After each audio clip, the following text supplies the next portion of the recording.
Ratnagiri anchor plus bite. Rajapur नगर परिषद में चुनाव रंगत दिन ब दिन बढ़ती जा रही है। इस बार की लड़ाई महायुक्ति और महाविकास अघाड़ी के बीच होने वाली है। महायुक्ति ओर से श्रुति तामनकर और महाविकास अघाड़ी की ओर से विधान परिषद की माजी विधायक हसन बाबू खलपी ने चुनावी रिंग में नजर आएंगे। कांग्रेस के तालुका अध्यक्ष जितेंद्र खामकर ने कहा कि यह लड़ाई धन शक्ति विमान निष्ठा और शक्ति की है।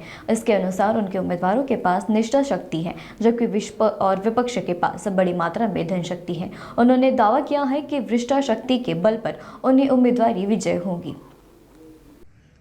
जितूबाई, आपण राजापूर तालुका काँग्रेस कमिटीचे अध्यक्ष आहात। राजापूर नगर परिषदेची निवडणूक लागलेली आहे। कशा पद्धतीने प्रचार सुरू आहे महाविकास आघाडीचा आणि आपण तालुकाध्यक्ष आणि आपली कार्यकारिणी कशा पद्धतीने प्रचार करत आहे, काय सांगाल? नमस्कार, मी जितेंद्र खामकर, राजापूर तालुका अध्यक्ष।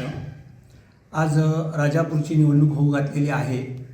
या ठिकाणी महाविकास आघाडी म्हणून आम्ही काँग्रेस पक्ष, शिवसेना, राष्ट्रवादी काँग्रेस, मनसे असे एकत्र येऊन ही लढत देत आहोत।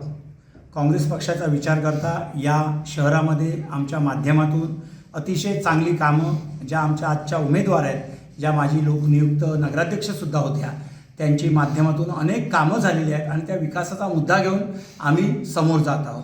आम्हाला अतिशय चांगला भरघोस प्रतिसाद मिळत आहे। उत्स्फूर्त असं लोकांची आमचं संभाषण होत आहे आणि आम्हाला विजयाची पूर्ण खात्री आहे। त्याचबरोबर आमच्या सोबत असलेला शिवसेना हा पक्ष आणि आमचे अतिशय चांगल्या परिस्थितीमध्ये विचार जुळून आलेले आहेत आणि विजयाच्या खात्रीनेच दोन्ही पक्ष समन्वय साधून अतिशय सुंदर असं लोकांसाठी काम करण्यासाठी सामोरे जात आहे। जुन्या उमेदवारांबरोबर काही प्रभागामध्ये नवीन उमेदवार देखील देण्यात आलेले आहेत। संपूर्ण शहरामध्ये प्रचार करत असताना कशा पद्धतीने तुम्ही मुद्दे घेऊन जाताय, कुठचे प्रश्न किंवा कुठचे मुद्दे तुम्ही घेऊन जाताय? याबाबत सांगायचं झालं तर अखंड या शहराचा जो अभ्यास आहे हे आमचे माजी नगराध्यक्ष आणि आजचे नगरसेवकसाठी उभे राहिलेले उमेदवार सन्माननीय ॲडव्होकेट जमीर खलिफे हे अतिशय खडानखडा माहिती असलेले शहराबद्दलचे एक आमचे होणारे नगरसेवक आहेत।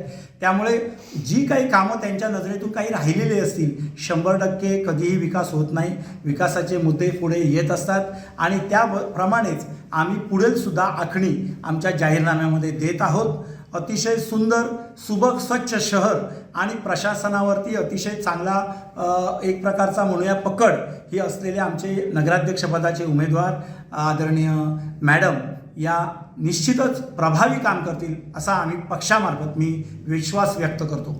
महाविकास आघाडीच्या समोर महायुतीचे सुद्धा उमेदवार आहेत आणि त्यांच्याबरोबर काही अपक्षसुद्धा उमेदवार या निवडणुकीच्या रिंगणामध्ये आहेत। ह्या पद्धतीने कशा पद्धतीने प्रचार होतोय आणि काय नेमके मुद्दे घेऊन जात आहे? तुमचा प्रश्न अतिशय चांगला आहे। या ठिकाणी मला नमूद करावंसं वाटतं की आजपर्यंत काँग्रेस पक्षाने तरुणांना कमी संधी दिली होती, पण यावेळी मात्र मॅडमच्या नेतृत्वाखाली आमचे जे नगरसेवक आम्ही दिले आहेत, दोन्हीकडचे 20 नगरसेवक एकूण आहेत, 10 वॉर्ड आहेत। या 10ही वॉर्डमध्ये अतिशय तरुण साधारण 30 ते 45 या दरम्यानचे सर्व आमचे उमेदवार आहेत। अतिशय प्रभावी काम करणारे, लोकाभिमुख व्यवस्था ठेवणारे, प्रसंगी तळागाळात जाऊन छोट्या मोठ्या गोष्टीही सांभाळणारे असे आम्ही नगरसेवक पदाचे आम्ही उमेदवार निवडलेले आहेत। ह्या निवडणुकीमध्ये काही माजी नगरसेवकसुद्धा, माजी जुने ज्येष्ठ काँग्रेसचे कार्यकर्ते सुद्धा प्रचाराला लागलेले आहेत। आपण त्याकडे कसं पाहता? ही अतिशय पक्षासाठी चांगली गोष्ट आहे। पक्षासाठी प्रत्येकजण आज धडपडत आहे, त्यामध्येच आम्हाला जुन्या नव्यांची चांगलं सांगड घालून हा प्रचार करणं सोपं जात आहे। लोकांच्या समोर जाताना आश्वासक चेहरा म्हणून आमचे सर्व नगरसेवक अतिशय प्रभावी ठरणार आहेत। या निमित्ताने तुम्ही काय आवाहन कराल, कार्यकर्त्यांना तुम्ही काय संदेश द्याल? या ठिकाणी अतिशय तुल्यबळ लढत म्हणता येईल। धनशक्ती विरुद्ध निष्ठाशक्ती अशी आहे। आमच्याकडे निष्ठाशक्ती आहे आणि समोरच्या पक्षाकडे धनशक्ती प्रचंड प्रमाणामध्ये आहे आणि याला तोंड देत आमचे सर्व निष्ठावंत पक्षाच्या पाठीशी खंबीरपणे उभे आहेत, हे आम्हाला आजच्या प्रचारातून दिसून येत आहे।